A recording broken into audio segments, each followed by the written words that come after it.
Welcome to the Scene Snobs Podcast. Welcome to the Scene Snobs Podcast. I'm your host, Mick Manhattan, joined as always by my partner in crime, Mr. Producer Paul. How you doing, buddy? I'm doing good, man. It's been kind of a weird day. Didn't get much sleep, so we're kind of kooky, Producer Paul, but that's going to make the show fun. You know what? I'm having trouble with my sleep, too. Ever since I got back from National Harbor, and I've just been, like, kind of having this weird, like, I'll fall asleep early, like, around 8:30, and then I'm up at, like, 1. Yeah. And then it's just rinse and repeat. It's just kind of how my life is going right now. I noticed this morning I was at work and I was like, Mick's awake. Okay. It's like, you good? You're like, yeah, man. I was like, all right. Well, yeah, I was like, I got up and I didn't even get up. Like, I need to. I think that's my problem. I just sit there restlessly, hoping to fall back to sleep. You got to get up. Yeah.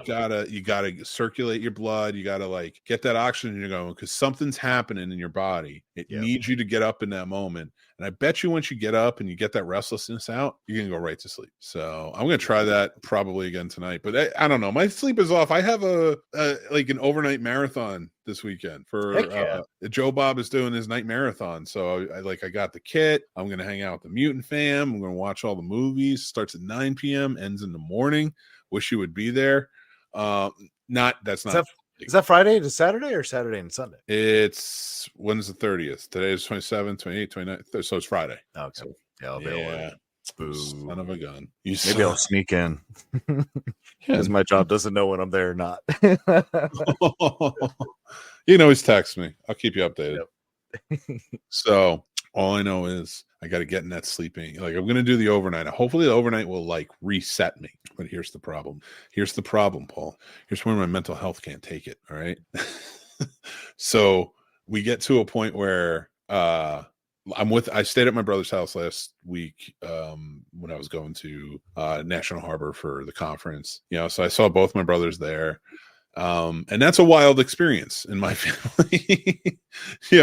When it comes to my family, there's a lot of contentiousness. Like, I don't think it's meant to be contentious, but we can't help but like be contentious. like it's just everything, everything kind of like sprout. Like when my one brother, who you've seen on the Outcast, my brother AJ, I left. I walked out of his home. I was like, I can't talk to you anymore. I have to leave now if we're gonna stay brothers. Like, I'm like, I have to go. Oh shit. and he followed me out and he's like, hey man, I love you. I'm like, I love you too. I love you. I gotta go. I was like, that's too much, So, and now fast forward, like I get home doing the thing, and my sister and her family are coming this weekend. So I'll be up all night. And by the time that's over, my sister and her family are coming, and I'm going to have to entertain them all day and then all night. And like, then I'll go to sleep. And then, although my brother-in-law is Peruvian, that guy will get up and start cooking at like midnight. And that's a problem for me because now I'm on no sleep, and then he's going to start cooking some good food. And then I'm going to be up. I'm never going to sleep again. I'll tell you next week when I'm just up for 7 days. Yeah. I'll do it with you, Mick. No problem. Let's do it. You do it anyway. I know. I'm not aiming for it. Oh, dude, I got a new Beetlejuice shirt, Fright Rag. I saw earlier. I love it. That's really cool. I'm so excited for Beetlejuice. We pre-ordered our tickets for the Thursday showing, and I'm glad Matt, Sam, and I did, because they're sold out for Thursday and Friday out here. Yeah, completely. It's what's funny, everyone. So there's one little circumstance, but we're gonna be doing another giveaway next month, and next month's come right around the corner. So you have to be on the Patreon to find out. Remember, follow for free, paid free, whatever it is, you'll be in the know because you're getting a Discord too. But we're gonna be doing another giveaway, and I'm gonna give a little hint as to what it could be. There's one little string to possibly not be able to do this, but let me give a little hint. Boom, popcorn buckets. Yeah, and you can only win it if you're in it. And that's right, you got to be a part of the Patreon. Follow for free, and you are in. Congratulations to our last winners of the Deadpool popcorn bucket and the Wolverine Cup. Tim won the Deadpool popcorn bucket, and James won the congratulations, guys. So, all right, we kind of spiraled there a little bit. Also, thanks to our sponsor, StubHub. You were awesome. We're buying my tickets there. Just got my AGR tickets, and it was awesome. You're great. So check out the link below. Plug. So I promised him I would do a pre-roll and then turning into a mid-roll. So yeah.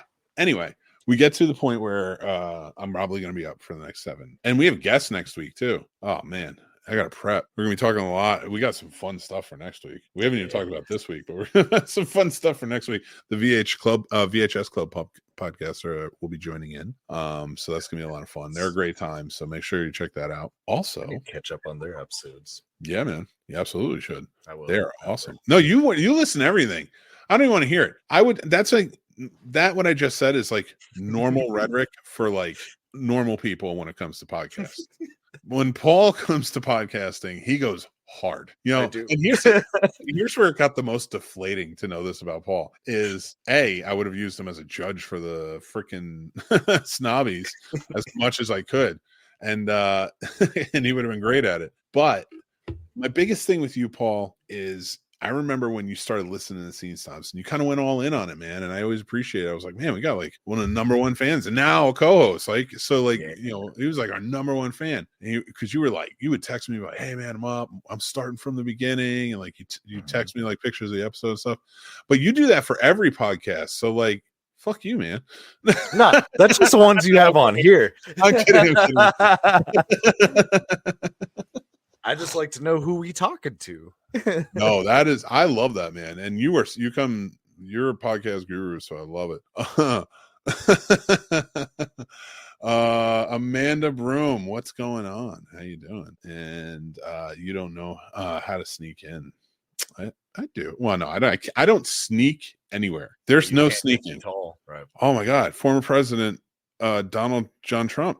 Would you come on the show and talk to us?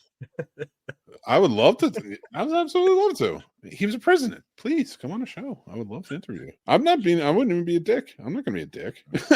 I'm not an asshole. If a former president and a presidential candidate is sitting Kennedy. Oh, Kennedy. Now that's going to run through my head the rest of the night. Kennedy. Just you saying it just like Kennedy. That. Oh, your maple syrup is so true. We should make up our own version of stuff that we know about Canada. Flannels are comfortable. Long johns too. Amanda says Paul doesn't know how to sneak. No sneaking for you, sir. So here we go. I want to talk about revenge. Yes. I want to get into it. Before we get into our like top fives and stuff like that, I really want to talk about like the genre. What do you think? Let's start right from the script. What do you think about revenge movies in a whole? I mean, typically, if they're done correctly, they're really good. You just gotta like, it's sad, but it's gotta be something tragic. I don't like in my opinion, yeah, I kind of like something more tragic or something more gripping that you can connect to, where you're like, oh, okay, and it's not in my top 5, but like John Wick, for instance, like someone killed his dog. Like, yeah, man.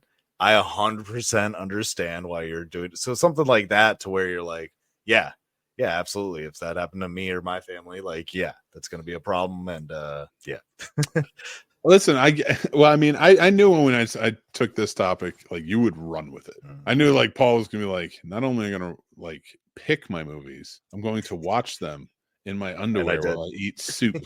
It's just like tomato soup in your underwear watching like revenge tales. So a tragedy, and more of a tragic movie is like is what constitutes more of a revenge tale for you. So if it's more comedic or a prank being pulled on somebody, that sort of revenge, that doesn't really count as that, you say?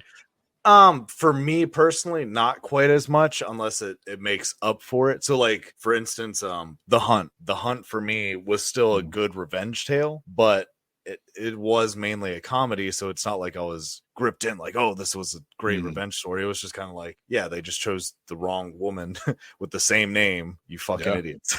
So yeah, like I get that. But for me, like revenge tales, like my parameters for my list and such, and just for revenge movies in general, is that the driving force in the narrative is the revenge, right? Like The whole story is circulating around that revenge. Each act is setting up the story of revenge. And I realize I keep saying that, but I'm trying to reiterate it more and more, because that's where the heart is. That's a revenge movie for me. So like if you go out and we're talking about, I don't know what movies, I got a bunch here, but like technically Batman could be considered a revenge movie.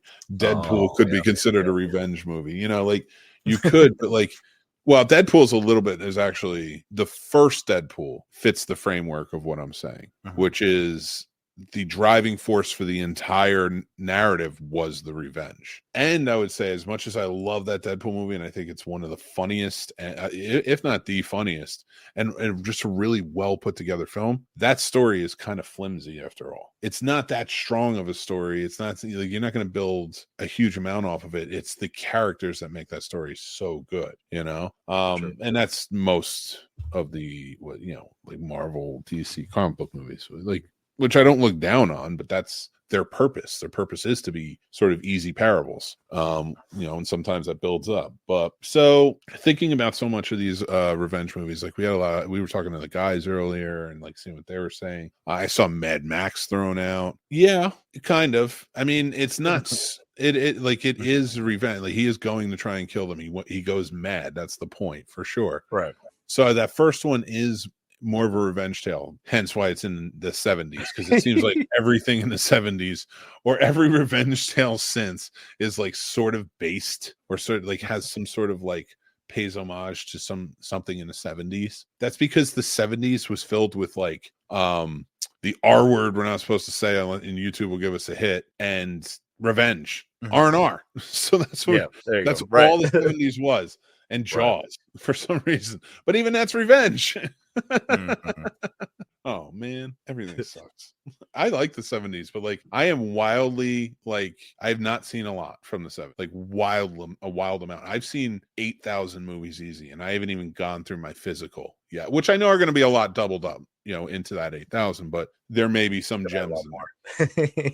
So there may be some more. I'm not touting that. I've done that my whole life. I've lived a life of working in movies, whether it be filming them when I was in high school or doing the AV club or working at video stores, working at movie theaters, working at Suncoast Video, working.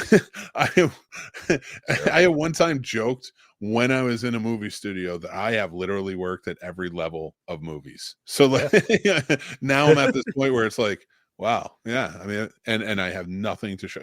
So we get to this point where, for me, like the 70s, you would think it was the new thing, but like so much revenge. What was wrong with the 70s, Paul? What happened in the 70s that everybody needed revenge? Vietnam. Or to sexually assault women, like, because that's basically what the 70s movies were. Yeah, it was a lot of R&R. I guess the drugs turned bad. They were changing around their formulas, and nobody was handling their shit right. Where do you think some of the best revenge movies, based off your list without giving it away, what time frame do they usually come from? Ooh, I'd say late 90s to early 2000s. Really? Yeah. I don't know if I have anything. My list is going to surprise you. Like I mean, I think I saw Scream 2 and I was like, oh yeah, that is a revenge. I didn't even say that's a good revenge movie. I said, oh yeah, that is a revenge movie. And then I just walked away from it. But you really dug in your heels deep on that time. Y2K, we'll call it. We'll say the Y2K. Yeah. All 2K is where we're at. Yeah, I think I have 2 movies that came out. I have not been able to dwindle down my list to 5. I have to get there. It's going to be a game time decision. It's hard. I have 2 movies from the early 2000s, but not the same type of movies, I'm sure. And I'm going to see how that goes. I don't know. This is going to be fun. You're going to see my list. And you're probably going to be like, what's going on, man? I gotta tell you, revenge movies though for me don't intrigue me much. Like if it doesn't have, and it's funny because the parameters of my list for tonight is the revenge has to be the main focus, right? And I truly think that there's a lot of great movies out there that I chose with that parameter, but they're just such good stories, right? But as I look through and I see so much more, and I'm like, and again, I'm not talking about revenge in movies. I'm talking about revenge movies. Has to be the driving force. That has to be the whole thing. Some people said The Prestige, and I'm like, not really. I was like, there's a revenge aspect, but it's not really a revenge movie. It just turns into that. Yeah. If anything, it's more about the magic trick, like, you know, the whole idea of illusion and, you know, things like that. So I'd say The Illusionist would be more of a revenge tale than Prestige if I had to choose one. I would agree. I would definitely agree. That's more. Still would not really call it that, but yes, it is more of a revenge tale. But like, you know, you see how it's kind of put out. But like, I'm not a big fan of super violent revenge tales. You know what revenge tale I enjoy? Heists. So I didn't even think of heists. Damn it. Ocean's 11 is a revenge movie. Mm-hmm. You know, and I think that, and that's the thing. Under my parameter, that fits because it's the driving force, the whole point. It's not even just revenge for, or you know, because he hides it behind the guys. The whole thing is like, he's dating my ex-wife. Right. I'm going to take everything he had. Like, that's revenge in a nutshell. And I thought that was so well done, you know, but in that instant. That's why the violent ones, like, there are a few, don't get me wrong, but like, really's got to land. Actually, I think I just knocked one off my list. Like, I just inadvertently knocked one off my list. I knocked up a backup off my list, so it's all good. Oh boy. Yeah, I don't know. I like revenge movies, but like, they got to be clever, right? And actually, I'll be honest with you, I like confidence movies more.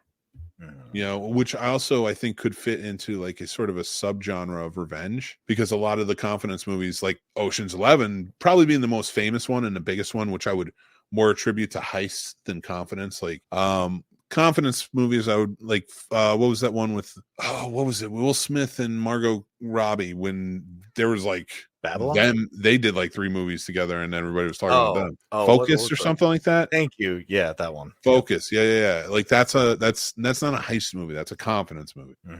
They're con men, so that's the whole point. So yeah, and there's not a lot out there, but like The Sting is a confidence movie. Yes, there's revenge aspects, right? Because they're trying.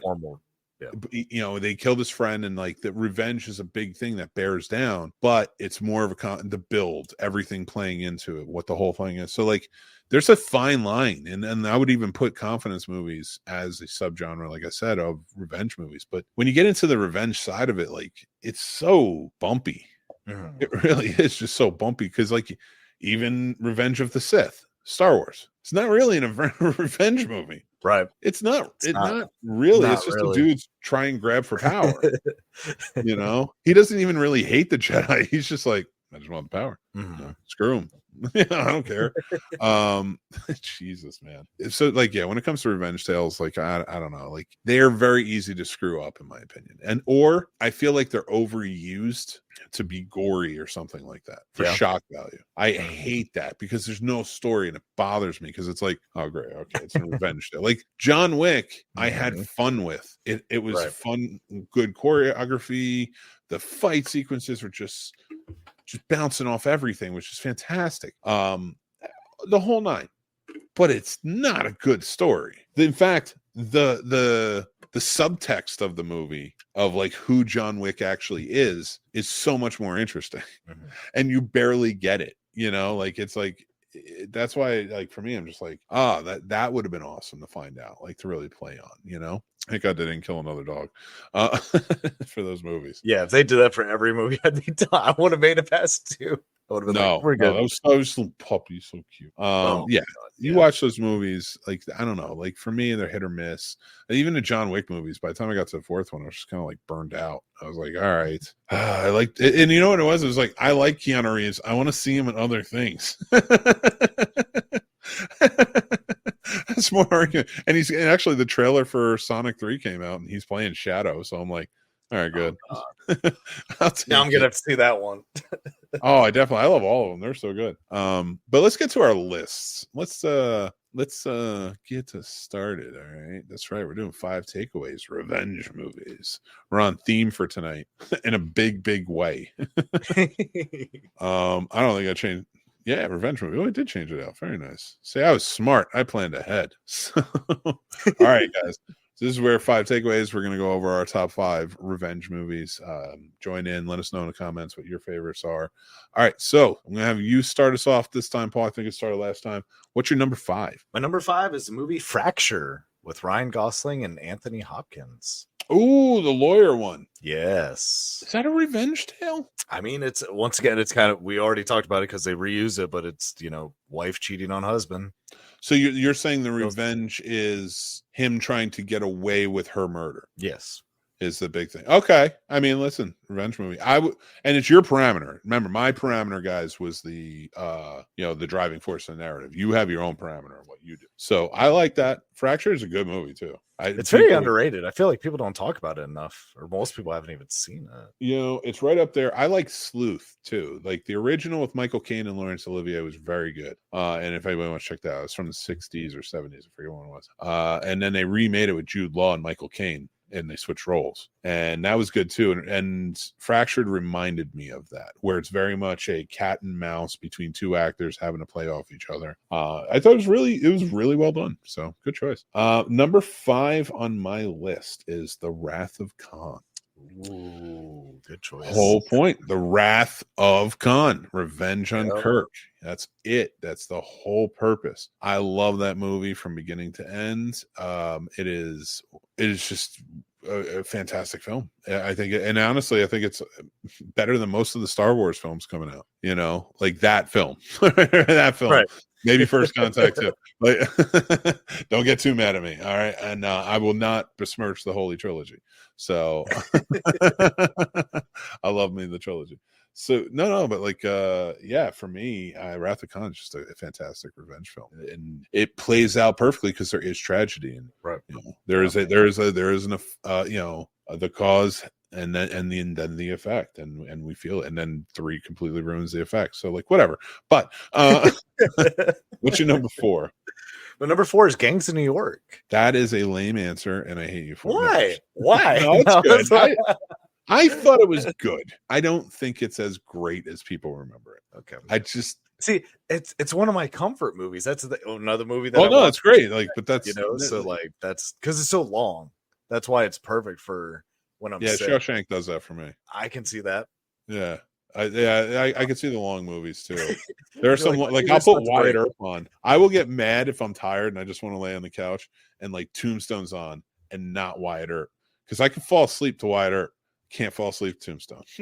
You're not wrong. I get that. There's certain movies I fucked myself, but sorry, I messed myself up by putting them on, knowing full well I'm gonna be like, then I'm just wide awake. Damn, that's very fair. All right, so that's your number 4 then. Mm-hmm. All right, my number 4 is Man on Fire.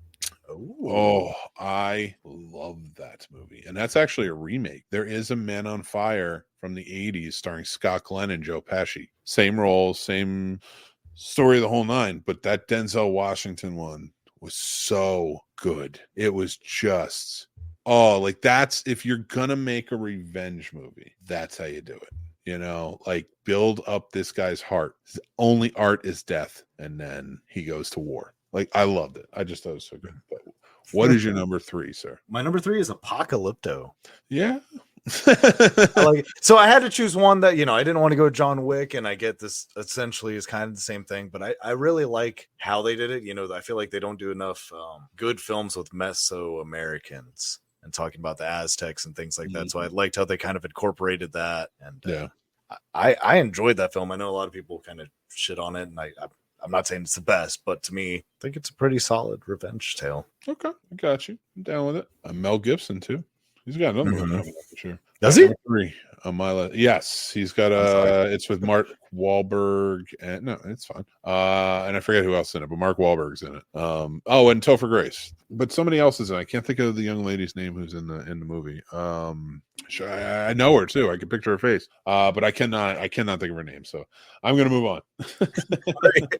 Number 3 on my list is The Count of Monte Cristo, which is my favorite book, by the way, growing up. I loved The Count of Monte Cristo. He comes back and he just kind of gets his revenge, but he takes it. He takes all the power away. It's so good. And he has to go through hell to get it. And I love that about that. And it was a great movie too. If people haven't seen it, really well done movie.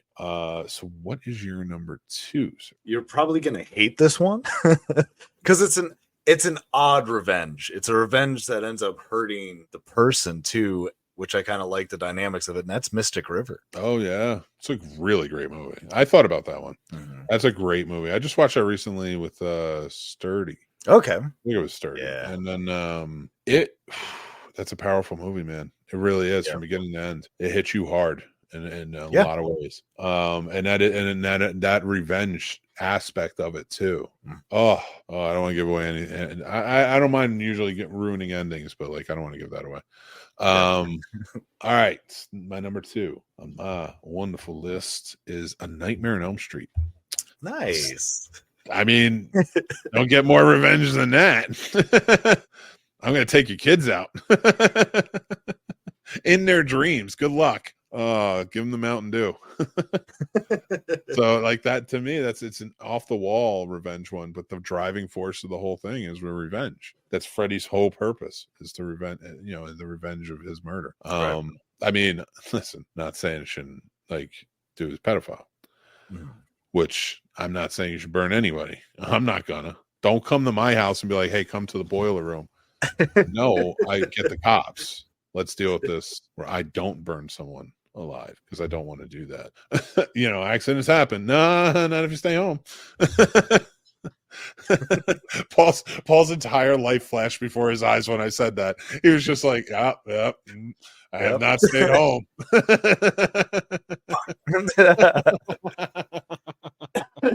You're not wrong. Every moment where you were like, I should have stayed home, hit your face at the same exact time when I said that. No regrets, buddy. Live it out.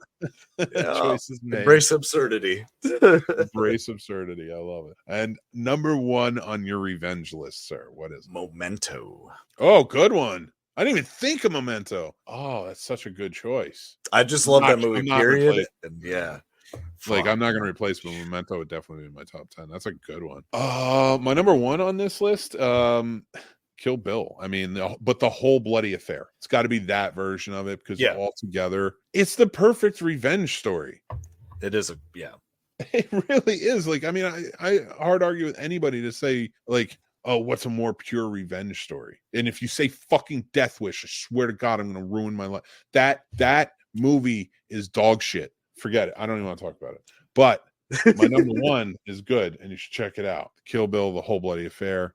Added some new elements to it. A lot of fun. Do you have any honorable mentions? Honorable mention was The Girl with the Dragon Tattoo. Oh, okay, cool. I like the book better. I don't really like the movie, but and then I made sure to shout out. Oh, sorry. Monkey Man. Oh yeah, good one. That was a good one. I don't think it would make my top 10, but it was a good one. And my number 1. Did I say my number 1? Yeah. Yeah, I did. Oh, my honorable mentions: Old Boy and Heathers. There you go. I didn't even think of Heathers. Duh. Yeah.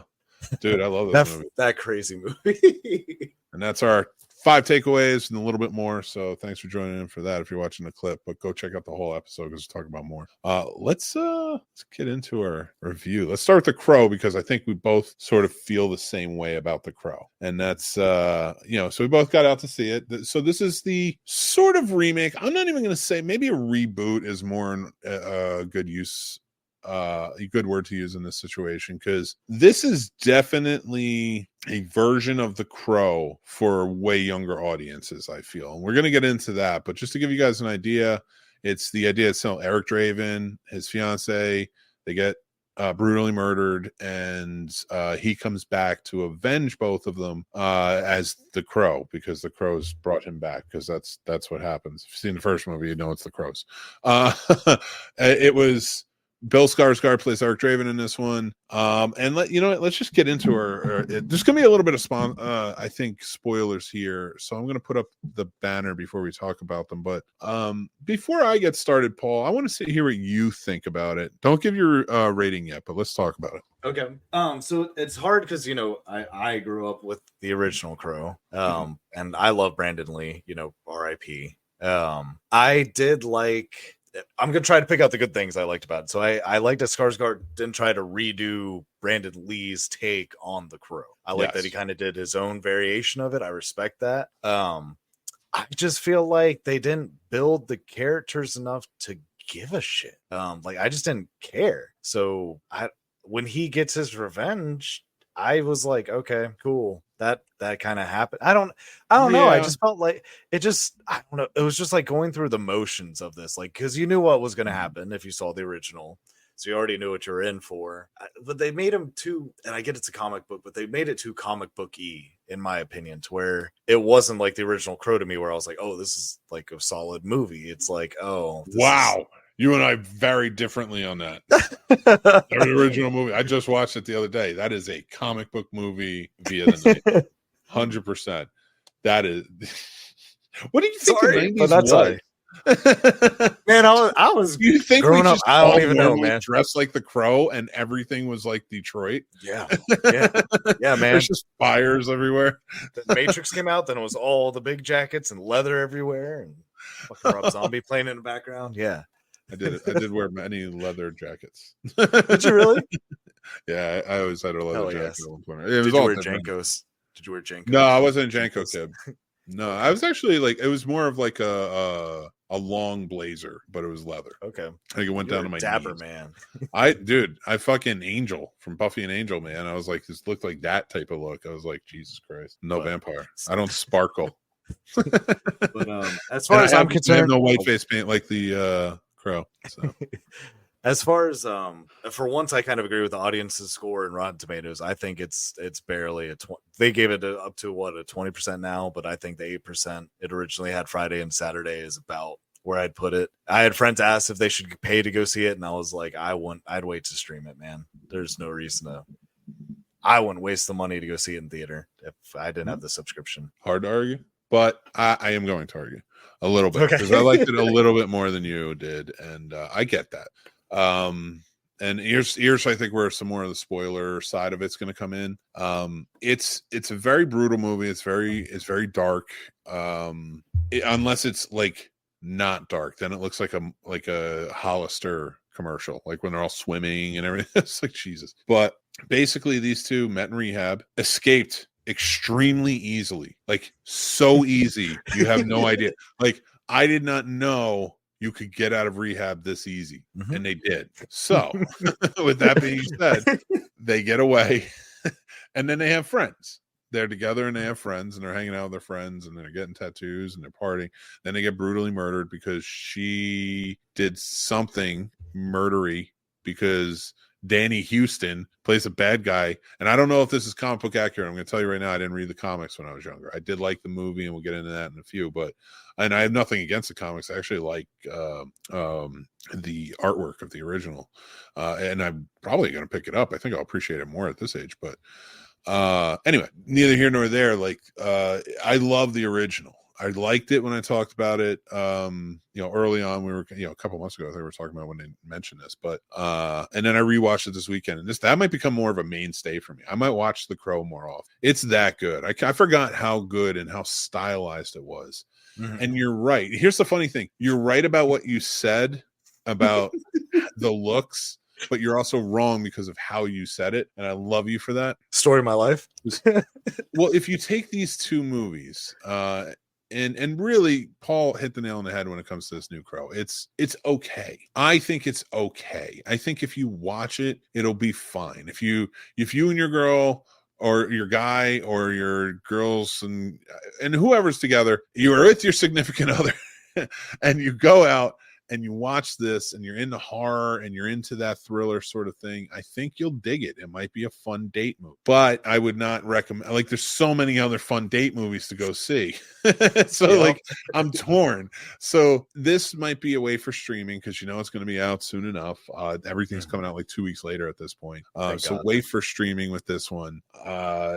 It kind of misses its mark. I will say this, I could see why maybe younger audiences might like it. It seemed very stylized in its nature of like how it deals with grief and everything, all these different themes. I saw that represented in the original 90s one as well, in a very 90s way. So like, that's what I mean. Like, they were both stylized to the generations that exist. So like, I was watching this thinking, I don't think this is meant for me. I think as a movie fan, I can watch it and enjoy it, but I think this speaks to a younger generation in many ways, like The Crow did for me when I was at that point. It's like all emo; it's all relative at this point. You know, like, this is what I'm saying. So like, it's fine. It just isn't what I recognize. You know what I mean?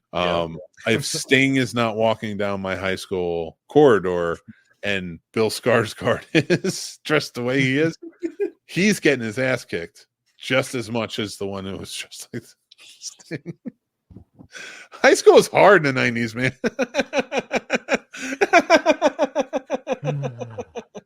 You got beat up for everything. It's the worst. God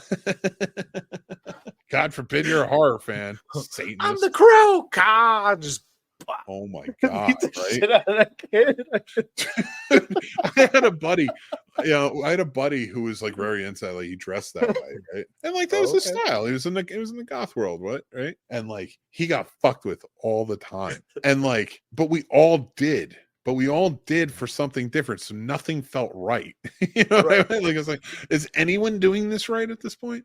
And now I'm derailing this this wonderful review. So if anybody's watching the clip, is probably like, what the hell are they talking about? Anyway, what I'm saying is, don't dress like the Crow in school. It might not go well, especially his new one. His new one was pretty rough. Yeah, at least the old one looked like a Halloween costume. You know, that was another thing. It didn't take place in Halloween. I should duck the half point for that, but I'm not gonna. Let's just give our ratings now. Now I'm pissed. You made me mad, Paul. You're welcome. Oh no, we both gave it 2.5. That's what it is. Yeah, so might go down to different reviews, same rating. I like it. It is. It really is. It's just not that great a movie. So I think thank you for watching this one. If you're watching the clip, check out the whole episode. But let's get into our next one, Blink Twice. So Blink Twice is directed by Zoe Kravitz. It's her directorial debut. Stars Channing Tatum. I can't think of the actress name. She was in the Whitney Houston movie. Naomi. Yeah, I have to look it up because she was so good. She was good in this, man. She was the one I really enjoyed the most out of everybody. Attica. I'm looking something with an A. Naomi Ackie. So Channing Tatum, Naomi Ackie, Drea Jorna, who you may have just seen in The Hitman, which was a good one. Go check that out. Aaliyah Shawkat, she played the young cousin maybe in Arrested Development. Haley Joel Osment, Simon Rex is in this. And here's Gina Davis is in this. Christian Slater showed up. All right. When Christian Slater shows up in a movie or a TV show, hardcore going to be creepy. I know it. Yes. Now, do I think Christian Slater is a creepy individual? No. I think, whatever his demons were in the past, stuff like that. When I see him in interviews, he seems like a pretty nice guy. Like, he seems kind of down to earth, like likes talking. Like, he's funny. So, like, that's where I weigh it. Don't care. Probably never going to meet him. So I have to add, though, whenever I see him show up in a movie, creepy. I know this is going to be like, I didn't know what this movie was going into it. And then I saw him and I was like, oh, it's a horror movie. Yeah. But what kind? Because it's going to be creepy. So that's where I went with it. I was like, Channing Tatum's weird white teeth, with his little, like, he kind of with the white teeth and like the pointy beard, he kind of reminded me of Jax from Sons of Anarchy at times. I could see that. Yeah, she said that. Yeah. So he, Charlie Hunnam. So yeah, all these people are in this movie. Zoe Kravitz directorial debut. It's about two young women, kind of get whisked away by a tech billionaire to his private islands, to party with other ladies that are there and other guys who are there. They're just having a really fun time on this resort type mansion island, and it's craziness. And then as it goes on, things seem to be taking weirder and weirder turns until some things get really revealed. And I don't want to give anything away with this because I was I didn't realize where this was going when I got there. Gotcha. I did after, and I was like, wow, they set this up because they were setting this up with dialogue. They were doing a lot of things in this movie. I did not like the first 45 minutes of this movie. The first 45 minutes of this movie I thought were too drawn out, too long, too all over the place. I felt like you could have condensed that down about 20 minutes or maybe even 25 minutes, like down to 25 minutes or something like that. And then maybe even expanded more on the last 45 minutes of the movie. Yeah. Or just left it. Even if you just left it at like 25 and 45, like it's not a long movie, but it would have been a pretty good one. And being a horror movie, I'm always at that sweet spot of like 88 minutes, you know. So this is a horror movie. This is very triggering. It's very realistic horror. It's hard, you know. And so I just want to give anybody a warning if they go and check it out. With that being said, once things kick off and you get this revenge sort of like turn on its head, I really did enjoy that turn.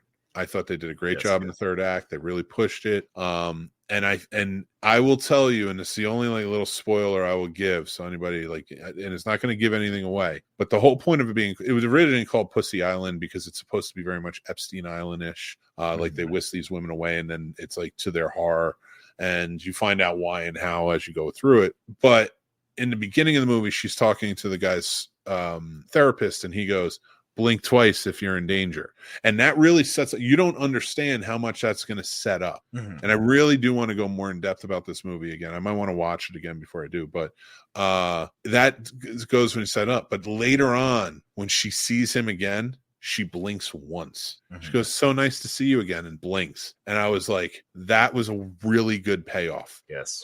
I thought, and that, again, I'm not giving anything away. You'll see it for yourself. But I thought that was a really satisfying payoff to this ending. What did you think? So am I allowed to do spoilers or no spoilers at all? You can, but I got to put up the banner. Okay. So I was trying to put up the banner just You're going to put up the banner? Just because I don't want to accidentally say something that I shouldn't, because I probably will. That's fair. So everybody, these spoiler warnings now.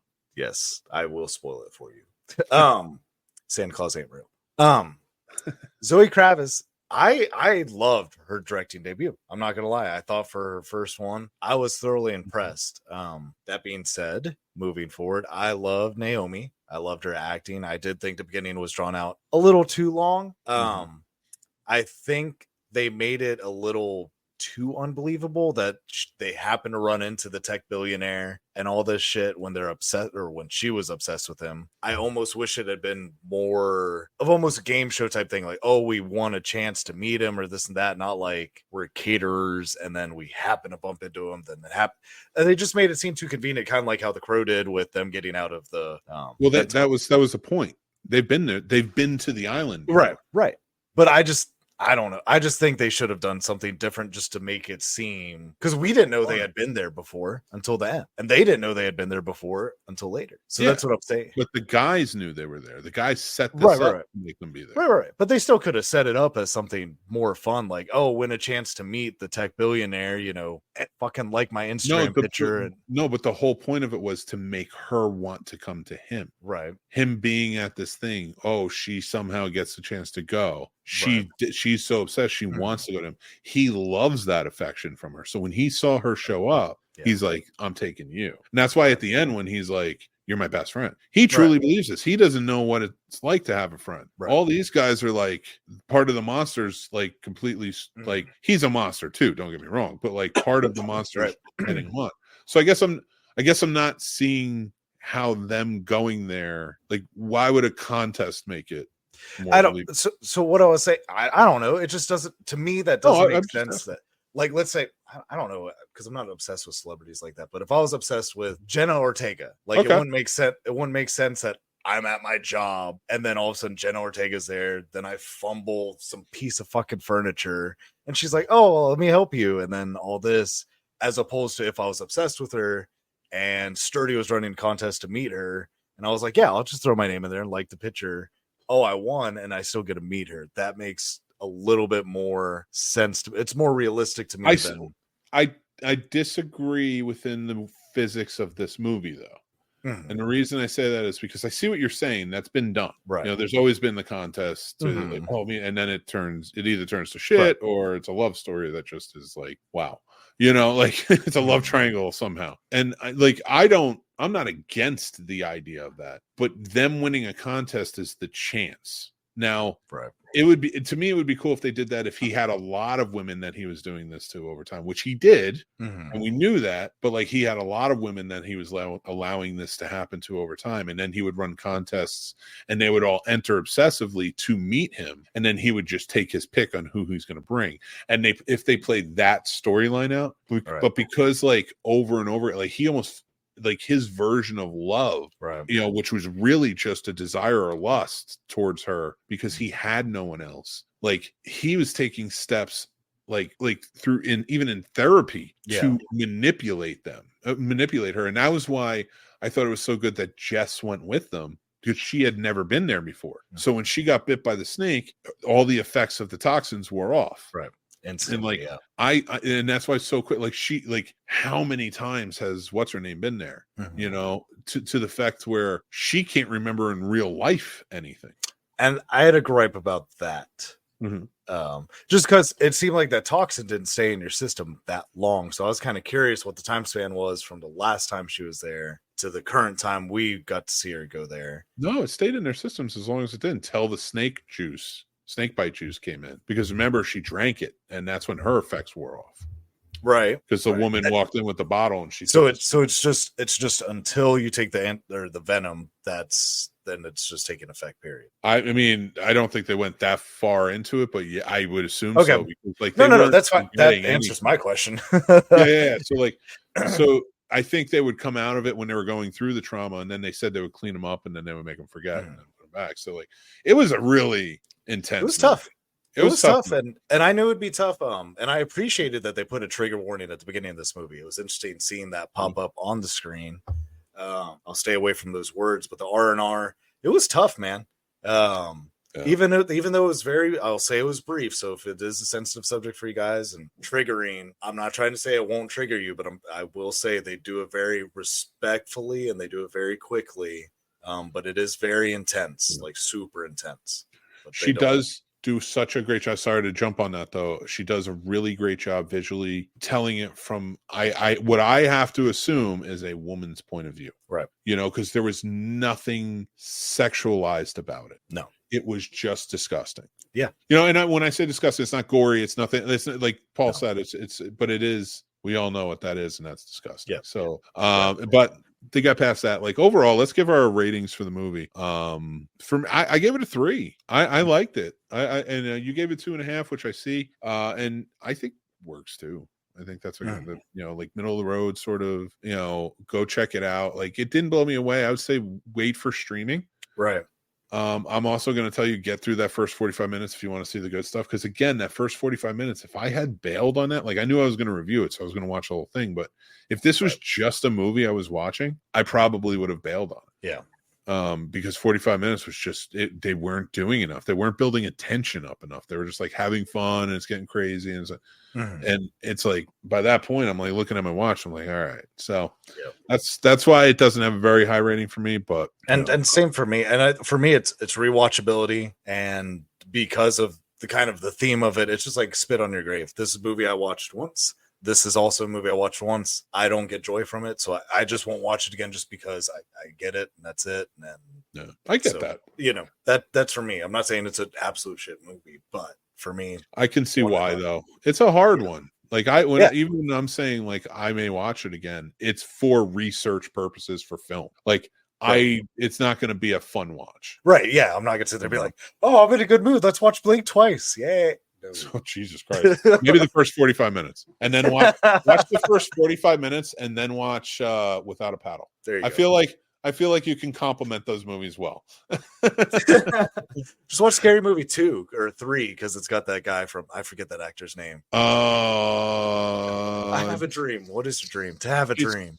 Simon Rex. Yeah. There you go. He was fucking Simon Rex. I was like, what the fuck is he doing? Anyway. He told the story, and I remember this. He was an MTV VJ back in the 90s, and he interviewed Tupac completely stoned off his ass. Live.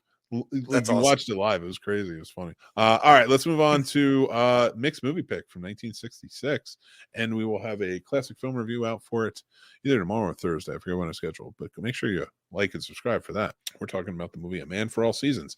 It is about Thomas More, the Lord Chancellor of England, who was put to task by King Henry VIII to drive out the Roman Catholic Church, so then that way he can have his own indoctrination and divorce and remarry without the church holding anything over his head.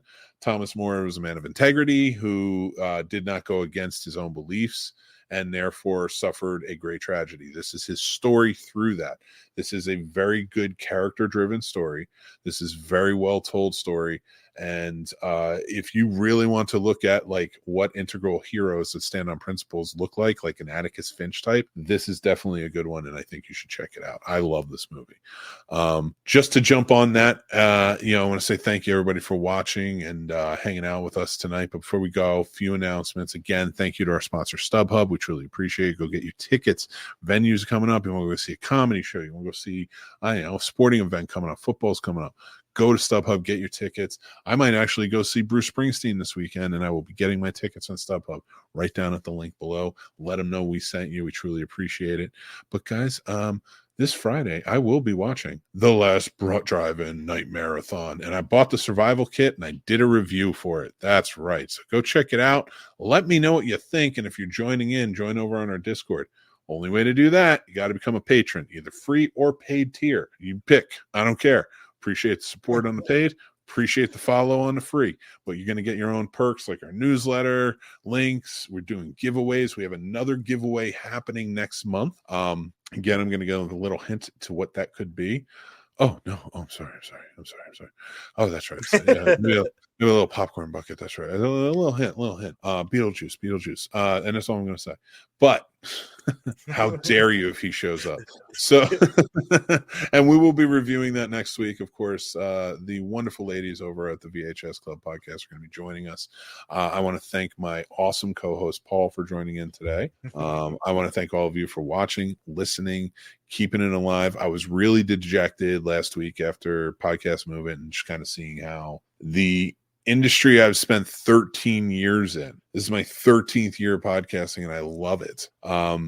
Doesn't really respect what I do, but my love of film, my love of filmmaking and things like that, I have to keep this up. And I appreciate every one of you out there who supports this and is a part of it, sees the journey and the channel that I'm building, and comes out and wants to follow and join in on the Snob Nation. That's right. Let me say the motto.